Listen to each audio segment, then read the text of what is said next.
죽음이라는 것은 우리의 인생에 있어서 가장 두렵고 무서운 것입니다. 죽음은 우리의 모든 것을 다 빼앗아갑니다. 내가 사랑했던 모든 것을 다 내려놓아야 되죠. 가족도 재산도 권력도 명예도 죽음 앞에서는 다 남겨두고 떠나야만 합니다.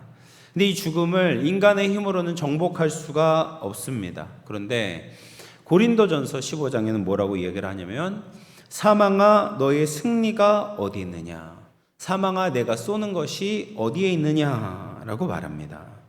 그리스도 안에 있는 자들에게는 사망이 승리하지 못한다라는 거죠. 사망은 죄의 권세를 이기신 그리스도와 그의 백성을 쏠 수 없습니다. 공격할 수 없다라는 겁니다. 그래서 빌리 그레암 목사님께서는 이렇게 말씀하셨어요. 오늘 신문에서 빌리 그레암이 죽었다는 소식이 들리거든 믿지 마십시오. 나는 죽은 것이 아니라 다른 나라에 옮겨간 것 뿐입니다 라고 말했습니다. 예수님께서 부활하심으로 우리가 절대로 이길 수 없었던 그 죽음을 우리도 이길 수 있고, 예수님의 부활하심으로 말미암아 우리에게 승리를 주신 겁니다. 오늘 말씀을 보면 예수님의 부활이 정말 확실하다는 것을 보여주는 3명의 목격자가 등장을 하고 있습니다. 2명의 마리아와 살로메라는 여인입니다. 이 여인들도 원래는 부활하신 예수님을 만나기 위해서 무덤에 찾아간 것이 아니라 죽은 예수님을 사실은 찾아왔었던 거예요. 1절 말씀을 보시면 같이 읽어볼게요. 시작. 안식일이 지남에 막달라 마리아와 야고보의 어머니 마리아와 또 살로메가 가서 예수께 바르기 위하여 향품을 사다 두었다가, 예수님께 헌신적인 여인들이 행한 일이 나오는데요. 이들이 안식일이 지나자마자 예수님의 시신에 바르기 위해서 향품을 준비했다라고 이야기를 합니다. 이 향품이라는 것은 향기가 나는 액체인데, 시신이 부패하면서 나는 이제 냄새가 있잖아요. 그런 냄새를 중화하기 위해서 이제 많이들 이제 발랐습니다. 바른 거였어요. 그런데 이 보통 이 향품은 시신을 장사하기 전에 바르는 것이 일반적이었는데, 지금 예수님의 시신은 장사하기 전에 너무나도 시간이 급박했어요. 그래서 무덤을 준비하고 묻히는 데까지 3시간밖에 남지 않았기 때문에 미처 이 향품을 바를 시간이 없었던 겁니다. 그래서 여인들은 비록 장사가 다 되었지만 이 향품을 바르기 위해서 예수님의 무덤을 찾아가고 있는 것입니다. 그래서 아마도 이 여인들은 이제 토요일 저녁, 이제 안식일이 끝나고 나서 이 향품을 구입을 했을 것이고, 그리고 일요일 새벽이 되자마자 아침 일찍 부지런히 움직여서 예수님의 무덤을 찾아오고 있는 것입니다. 여러분, 어디 갔는지 보이지도 않는 제자들과 이 여인들의 모습이 너무나 대조가 되지 않습니까? 여러분, 우리가 주님을 사랑하는 마음이 있으면 어떻게든 주님을 위해서 뭔가를 하고 싶어져요. 근데 제자들도 예수님의 금요일에 안식일 전에 이제 돌아가셨다는 것을 알고 있었잖아요. 그런데 이 제자들의 마음에는 예수님을 위해서 무엇을 할까라는 마음이 없었던 겁니다. 예수님께 무엇을 드릴 수 있을까? 예수님을 어떻게 하면 영화롭게 할 수 있을까라는 예수님 중심의 생각이 없었던 겁니다. 그냥 자기만 생각을 하고 있는 거죠. 내가 어떻게 예수님을 따랐고, 근데 예수님은 돌아가셨고, 이것을 어떻게 해야 될까? 이런 패배의식에 빠져 있을 때 그들의 인생에 있어서, 신앙에 있어서 의미 있는 일을 할 수가 없었던 거예요. 그런데 예수님을 사랑했던 여인들은 달랐던 거죠. 어떻게 하면 조금이라도 예수님을 영광스럽게 할 수 있을까? 예수님의 존귀하심에 합당하지 못한 이 장례 절차에 대해서 안타까운 마음이 있었던 겁니다. 그래서 비록 이미 장사되었지만 그럼에도 불구하고 내가 최대한 빨리 예수님의 향기 나게 하기 위해서, 예수님께 영광을 돌리기 위해서 최선을 다하고 있는 여인들의 모습을 볼 수가 있는 거예요. 그렇게 여인들이 예수님의 무덤을 찾아가게 되었을 때 놀라운 일이 일어나게 되었습니다. 3절 말씀을 보시면 서로 말하되 누가 우리를 위하여 무덤 문에서 돌을 굴려주리오 하더니, 여인들이 지금 무덤으로 가면서 그들이 염려하는 바를 서로 나누고 있어요. 무엇을 염려하고 있습니까? 무덤 문에서 이 돌을 누가 굴려주겠냐, 이것을 염려하고 있는 겁니다. 잘 아시는 것처럼 유대인들의 무덤은 이제 굴을 파거나 자연스러운 굴에다가 시신을 매장을 했어요. 그리고 그 무덤 문은 큰 돌을 굴려가지고 아무나 그 무덤에 들어가지 못하게 딱 이렇게 막는 것이 유대인의 무덤의 모습이었습니다. 그런데 이제 이 무덤의 입구가 큰 돌로 막혀 있다면 여인들의 힘만으로는 굴려낼 수가 없는 거예요. 이것이 지금 여인들의 큰 고민거리였습니다. 무덤 문을 옮기지 못하면 결국 아무 일도 하지 못하고 허탕을 치게 되는 것이죠. 그럼에도 불구하고, 그런 염려가 있음에도 불구하고 이 여인들은 포기하지 않고 무덤을 찾아가고 있는 겁니다. 이 여인들의 의지, 주님을 향한 그 사랑하는 마음이 정말 대단했다라는 것을 보여주는 거예요. 그렇게 해서 이제 무덤에 도착을 했는데 이 여인들이 두 가지 면에서 깜짝 놀라게 됩니다. 4절 말씀을 보시면, 눈을 들어본즉 벌써 돌이 굴려져 있는데 그 돌이 심히 크더라라고 말해요. 먼저 첫 번째로 놀라는 것이 무엇이었겠습니까? 먼저는 무덤의 돌이 굉장히 크다라는 거예요. 자신들이 생각했던 것보다도 훨씬 큰 문이었습니다. 이것은 여인들의 힘으로는 도저히 굴릴 수 없는 그런 큰 돌이 이 무덤의 문에 이렇게 닫혀 있었던 거죠. 그런데 또 한 가지 놀랄 것이 있었습니다. 그것은 그녀들이 도착하기 이전에 이미 그 돌문이 옮겨져 있었다라는 거예요. 여인들이 아무것도 하지 않았는데 그들이 고민하고 염려했던 문제가 해결이 되었습니다. 정말 놀라운 일이죠. 기적이 일어나게 된 겁니다.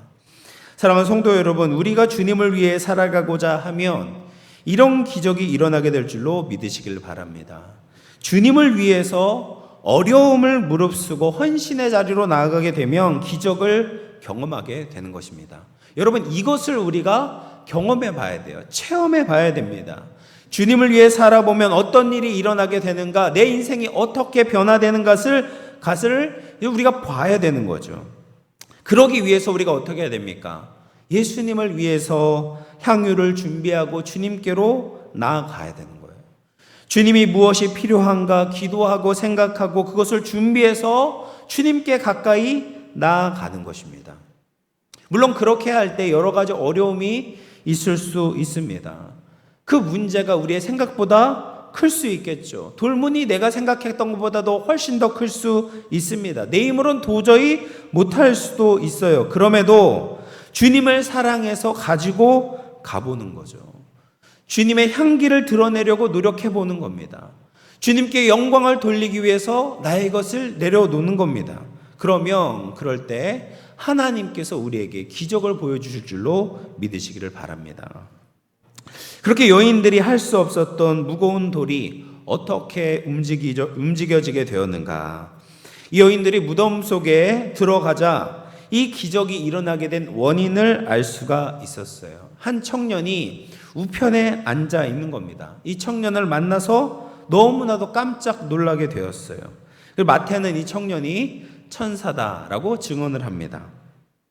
그리고 이 천사가 이 여인들에게 이야기를 하는데요. 6절, 7절 말씀 같이 읽어보겠습니다. 시작. 청년이 이르되 놀라지 말라.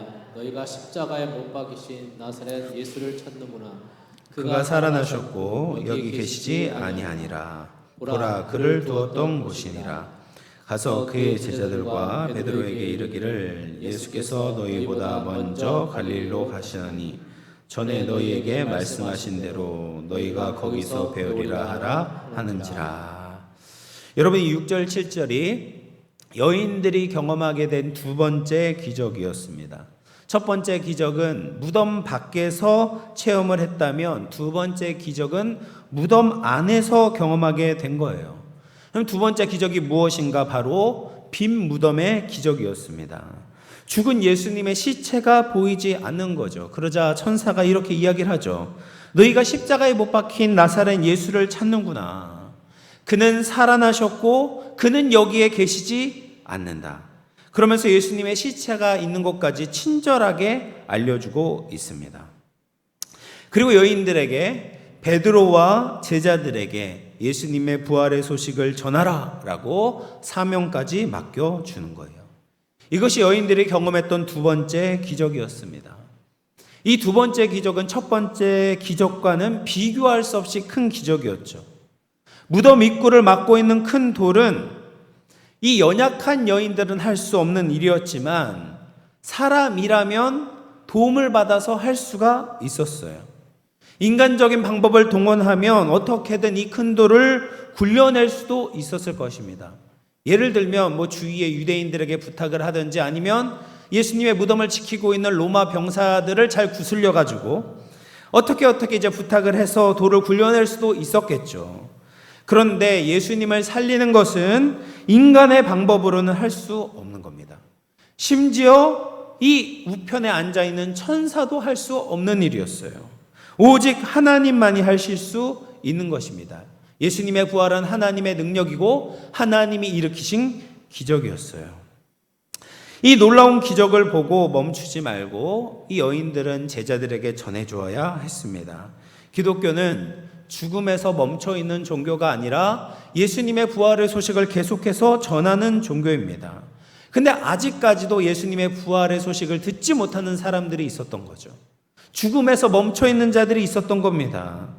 특히 베드로는 예수님이 돌아가실 때 씻을 수 없는 부끄러운 배신을 했었습니다. 그 행동을 생각하면 베드로는 더 이상 예수님의 제자라고 불릴 수 없었어요. 도저히 구원을 받을 수가 없었습니다. 자격이 없었어요. 능력도 없었습니다. 그런데 그 베드로에게도 부활의 소식을 들려줘라 라고 말씀하시는 겁니다. 절망적이었던 베드로와 제자들에게 예수님께서는 부활로 말미암아 새로운 소망을 주기를 원하셨다라는 겁니다. 사랑하는 성도 여러분, 하나님이 역사하시면 부활의 능력이 임하게 되는 겁니다. 이것은 사람의 도움과는 근본적으로 다른 거죠. 예수님을 다시 일으키시는 하나님은 우리를 실패한 곳에서 일으켜 주실 수 있습니다. 우리의 무능함이 드러난 그곳에서 하나님의 능력으로 우리를 변화시킬 수 있는 겁니다. 예수님 안에서 우리의 죽음도 부활이라는 새로운 실체가 된다라는 것을 확신시켜 주시는 거예요. 이 부활의 예수님께서 지금도 우리와 함께 하시는 것입니다. 그렇게 이제 기적을 경험한 여인들의 반응을 보게 되는데요. 8절 말씀을 보시면 같이 읽어볼게요. 시작. 여자들이 몹시 놀라 떨며 나와 무덤에서 도망하고 무서워하여 아무에게 아무 말도 하지 못하더라. 이 기적을 체험한 여인들의 반응을 보면 이제 충격을 받는 겁니다. 그래서 몹시 놀라 떨며 도망하고 무서워하고 아무 말도 못하는 거예요. 그러니까 너무나도 큰 일이 일어난 거예요, 사실은. 그러니까 그들이 예수님께 이미 부활에 대해서 말씀을 듣기는 했지만 예수님이 부활하실 거라는 것을 전혀 예상하지 못했던 겁니다.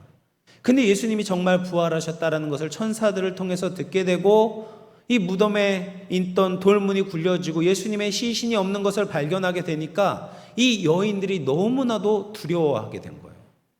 이 하나님의 크신 능력 앞에 이 너무나도 거룩한 두려움이 생기게 되는 겁니다. 그래서 이 부활의 소식을 바로 전하지 못하게 되는 거예요. 그래서 여전히 이 부활의 부활을 보기는 봤지만 믿음으로 반응하지 못하고 있음을 보여주는 것입니다. 그리고 나서 이제 마가복음의 마지막 결론을 이야기를 합니다. 이 마가복음 16장 9절부터 이 결론 부분을 이야기를 하는데요. 이때는 3번 부활하신 예수님께서 나타나십니다. 첫 번째는 막달라 마리아에게 나타나시고, 두 번째는 엠마오로 가던 두 제자들에게 나타나시고, 세 번째는 도마를 포함한 11명의 제자들에게 나타나신 사건을 기록하고 있어요. 그래서 오늘 우리가 9절부터 보면 첫 번째 이 막달라 마리아에게 나타나신 예수님이 보여주고 계시는 거예요. 왜냐하면 첫 번째로 이 예수님의 부활하심을 증거하라고 맡기셨는데 여인들에게 그들이 지금 증거하지 못하고 있는 거예요. 너무 두려워서, 불안해서 아직 이것을 어떻게 해야 될지 이 믿음으로 반응하지 못하고 있으니까 예수님께서 친히 나타나시는 거예요. 그 첫 번째 목격자가 바로 막달라 마리아였다라는 거죠. 그래서 9절 말씀을 보시면 막달라 마리아를 뭐라고 표현하냐면 예수님께서 전에 7 귀신을 쫓아내어 주셨던 막달라 마리아다라고 이야기를 합니다. 예수님은 이 7 귀신에 사로잡혀 있던 막달라 마리아의 병을 고쳐 주셨어요. 그리고 이 막달라 마리아는 예수님을 늘 가까이 했던 여제자가 되었습니다. 예수님으로부터 구원을 경험하고 난 이후에는 그 은혜에 감사해서 예수님을 헌신적으로 섬겼습니다. 그 당시에 여자는 중요한 사건에 대한 증인이 될 수가 없었어요. 그렇기 때문에 부활하신 예수님에 대해서 증언하기 위해서, 다른 사람들에게 전하기 위해서는 여자에게 먼저 나타나시기보다는 남자에게 먼저 나타나는 것이 사회적 통념상 더 유리했습니다. 그래서 이 막달라 마리아가 아니라 베드로나 야고보나 요한에게 먼저 예수님께서 나타나셔서 예수님의 부활을 전하라고 하는 것이 더 효과적이었을 거예요. 예수님도 이 사실을 물론 알고 계셨지만 가장 먼저 나타나신 대상은 바로 무덤에서 울고 있었던 막달라 마리아였던 거예요. 왜 예수님께서 막달라 마리아에게 먼저 나타나셨을까요? 하나님께, 예수님께 받은 은혜에 감사해서 끝까지 주님을 위해서 살았던, 끝까지 주님께 헌신했던 그 막달라 마리아를 향한 예수님의 사랑의 표현이라고 생각이 듭니다. 예수님은 남자고 여자건 부하건 가난하건 차별하지 않고 주님을 위해 사는 자들에게 반드시 크신 은혜로 갚아주시는 분인 거죠. 그래서 갈라디아서 6장 8절 말씀에 이렇게 이야기를 합니다. 자기의 육체를 위하여 심는 자는 육체로부터 썩어질 것을 거두고 성령을 위하여 심는 자는 성령으로부터 영생을 거두리라. 주님을 위해서 심는 사람은 주님께서 영의 열매를 거두게 하신다, 영생을 거두게 하신다라고 약속하고 계시는 겁니다. 성령을 위해 심고 부활의 주님과 함께 성령의 열매를 거두는 이 막달라 마리아를 통해서 우리도 성령을 위해서 심어야 된다라는 것을 배울 수가 있는 것입니다. 그래서 막달라 마리아에게 예수님께서 나타나시자 이 막달라 마리아가 움직이기 시작하는 거죠. 예수님과 함께하던 제자들에게 찾아갑니다. 이들은 예수님의 죽음으로 매우 슬퍼하고 있었습니다. 슬퍼하면서 울고 있는 그들을 위해서 기쁜 소식을 전하고 있는 거예요. 예수님께서 정말 우리에게 이전에 말씀하신 것처럼 살아나셨다. 내가 예수님 무덤에 가봤는데 예수님의 시신은 없었고 나도 두려워 떨고 있었을 때 부활의 주님을 만나게 되었다. 예수님은 정말 부활하셨다 라고 슬퍼하고 있는 제자들에게 증거했던 거예요. 그런데 제자들의 반응이 놀랍습니다. 11절 말씀 보시면 같이 읽어보겠습니다. 시작. 그들은 예수께서 살아나셨다는 것과 마리아에게 보이셨다는 것을 듣고도 믿지 아니하니라. 제자들은 이 막달라 마리아의 증언을 믿지 않았다라는 거예요. 제자들은 불신하고 있는 겁니다. 이상하지 않습니까? 이 제자들은 예수님의 공생의 기간 중에 예수님께서 죽은 자를 살리신 사건을 3번이나 목격을 했습니다. 이 3사건 모두 다 예수님의 부활의 예표였어요. 회당장 야이로의 딸을 살리셨었고, 나인성 과부의 아들을 살리셨었고, 나사로를 예수님께서 마지막으로 살리셨습니다. 이것은 예수님이 다시 부활하실 것을 예표한 것뿐 아니라 그리스도 안에서 죽는 모든 사람들이 부활하게 될 것이다라는 것을 예표하는 기적이었습니다. 그러나 제자들은 죽은 자가 다시 살아나는 이적을 목격했음에도 불구하고 마리아의 증언을 믿으려 하지 않고 있는 거예요. 그러면 마가는 왜 이 이야기를 적고 있을까요? 여기뿐만 아니라 이 3가지 예수님께서 부활하신 것을 증언할 때마다 그 이야기를 하고 있어요. 11절에도 그렇고 13절에도 그렇고 14절에도 믿지 않았다라고 이야기를 합니다. 왜 마가는 마지막에 이 이야기를 전하고 있을까요? 여러분, 부활 신앙이 결코 받아들이기 쉽지 않다라는 거예요.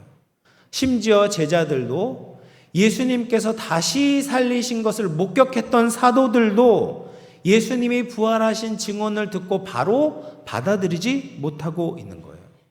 그러니까 우리만 어려운 것이 아니라 이 마가복음을 받고 있는 1세기 독자들도 예수님의 부활이 잘 이해되지 않고 믿기가 어려웠다는 거죠.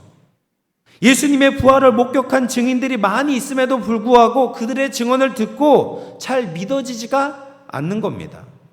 그럼에도 불구하고 이제는 예수님께서 부활하시고 승천하셨기 때문에 우리는 증인들의 증언을 듣고 믿어야 된다는 거예요. 우리는 이 성경 말씀을 보고 믿어야 된다는 겁니다. 그리고 더 나아가서 우리는 예수님의 부활의 증인이 되어야 된다는 것을 말씀하고 계시는 겁니다. 여러분, 예수님의 십자가를 보면서 우리를 향한 그 크신 사랑 때문에 눈물을 흘려야 되죠. 그런데 눈물 흘리는 것에서 멈춰서는 안 됩니다. 예수님은 우리를 위해서 고통을 겪으신 주님이 맞습니다. 그런데 예수님은 승리하신 주님입니다. 예수님을 믿는 사람을 부활시키시는 부활의 주님이 되시는 겁니다. 우리는 예수 그리스도를 믿으면 그 안에서 죄에 대해서 승리하고 죽음에 대해서 부활하게 되는 것입니다. 이것을 믿고 전해야 되는 거죠. 성경 말씀의 증언을 받아들이고 그 믿음으로 살아가는 것입니다. 그리고 예수님께서 이 땅에 하셨던 놀라운 사역을 계속해서 감당하는 부활의 증인이 되어야 되는 겁니다. 사랑하는 성도 여러분, 이제 말씀을 마치겠습니다. 예수님의 무덤은 비어 있었어요. 내 힘으로 할 수 없는 돌문이 굴려져 있었습니다. 예수님의 무덤은 비어 있었고 부활하셨습니다. 이것을 믿으면 우리의 인생에 새로운 역사가 일어나게 됩니다. 사명에 이끌려 사는 사람, 상황과 환경을 넘어서 주님께 영광 돌리는 사람, 하나님의 생명과 치유를 전하는 사람이 될 것입니다. 우리 모두 예수 그리스도의 부활의 능력으로 이 세상을 이기며 주님과 함께 하나님의 역사를 이루어갈 수 있는 저와 여러분 될 수 있기를 주님의 이름으로 축원을 드리겠습니다. 기도하겠습니다. 사랑하는 하나님 아버지, 오늘